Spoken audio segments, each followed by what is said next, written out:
Here to talk about the total in a big ACC battle in Blacksburg this weekend. But first, I want to talk to you about a big special over at WagerTalk this week and this week only. It's 30-day all access at a discounted rate, no coupon needed.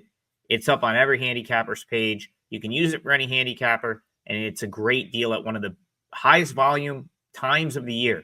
As we head into November, all the major sports going, college basketball coming back, and you can get 30 days of all access service for less than $8 per day.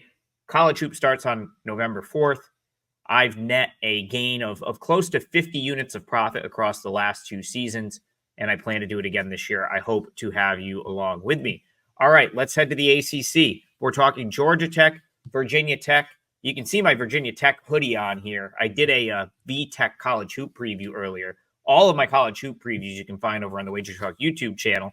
I figured I'd leave it on to talk the football game. I'm not really talking about the side here, but I will sort of address like what I think about the two teams. I think I lean toward Virginia Tech as the side in this game, but my problem is -10 is an awfully big number based on the way that I think this game is going to play out. I do think that based on recent weeks, you'd be asked to pay a pretty big premium laying 10 here with Virginia Tech, but that doesn't mean, I don't want to discount the fact that like this Virginia Tech team has really started to kind of roll. A lot of sharp bettors were very high on Virginia Tech coming into the season. They got off to a really bad start, but the Vanderbilt loss doesn't look nearly as bad anymore. They've since beat Alabama and Kentucky, and I think you can make a strong case that Virginia Tech got robbed of a season-defining win against Miami on the final play of that game. So since then, you've had a Virginia Tech team that's responded by destroying Stanford and Boston College. I kind of feel like V-Tech is still on the upswing.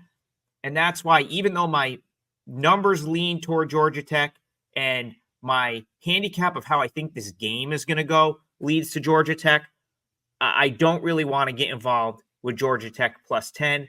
I far prefer the under here. And so I'm looking under 52 for the total in this Georgia Tech-Virginia Tech game. I was impressed with the Virginia Tech defense in their most 2 recent ACC games. Now, Stanford, not a great offensive team, but they did nothing against Virginia Tech in that game. And Boston College is a little bit deceiving because Virginia Tech shut them out in the first half. BC kind of caught them napping a little bit out of the locker room, 21 points in the third quarter, and then shut out in the fourth. So if you throw out that third quarter against Boston College, the last 2 games for the Hokies, the defense has been very good. It's been much better than it was, kind of earlier in the season. And again, I don't even know that they played poorly defensively against Miami. That's just a very good Miami team. Thought the defense was fine against Rutgers. So the defense has been, good enough where I think that they can absolutely hold Georgia Tech in check. And the other thing I really like about how Virginia Tech's defense matches up with the Georgia Tech offense here is the fact that Haynes King is likely still out for the Yellow Jackets. You take Haynes King off of that Georgia Tech offense, and suddenly they become a little bit more one-dimensional. And, teams want to run the ball against Virginia Tech, but I think no King makes it much more difficult to do so in the respect that I think Virginia Tech's going to be geared up for the run here and say, you know what, Zach Pyron, go ahead and beat us. Because Pyron doesn't look like a guy that's going to come out and just torch a half-decent ACC defense.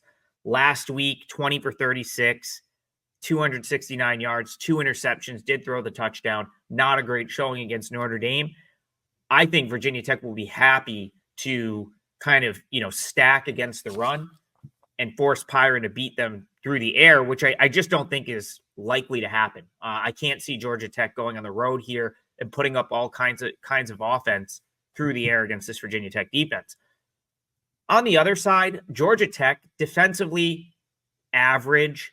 I do think they've actually improved defensively since the 500-plus yard performance by Syracuse in week 2.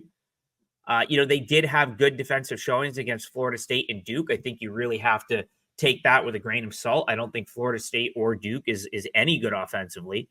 But I think it's a little harsh that they've given up 30-plus points in recent weeks to Louisville and to Notre Dame because, less than 400 yards of offense for both of those teams in those games. I think, giving up 30-plus there is a little bit unfortunate. I don't think the defense played like bad enough to necessarily deserve, giving up a 30 spot to either of those teams. Louisville and Notre Dame, credit to them finishing off drives, making plays to get in the end zone. But I don't think the Georgia Tech defense was just bad per se in either of those games. So while I don't think Georgia Tech is a great team defensively, I do think they're at least capable. And the one thing that, you can go back to the recent games for Georgia Tech, even the North Carolina game, where they kind of had it in control and then they let UNC get back in. The way they let teams score is the explosive play, giving up the big play. And that is not really what I expect from Virginia Tech here. I think Virginia Tech with Kyron Drones they've played well. He's been efficient the last couple games, throwing the ball over 70% completion rate in both games, but they don't take a ton of shots downfield. They don't throw it a ton, yardage wise. Last couple games, Drones has been under or right around 200 yards passing. They have had more success running the football. Drones is a capable runner, and the Hokies offense has just had more success running the ball.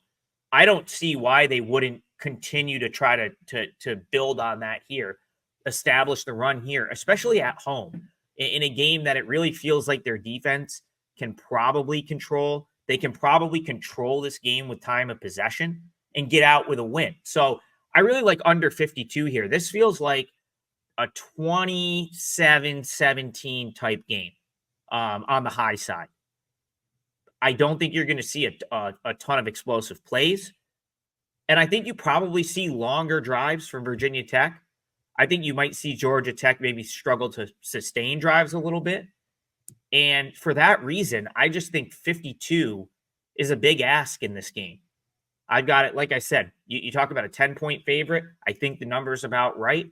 I'll call it something like 27-14, 27-17, maybe 27-20. I think Virginia Tech does get the win, but I think this one stays under, and that's going to be my play for this game.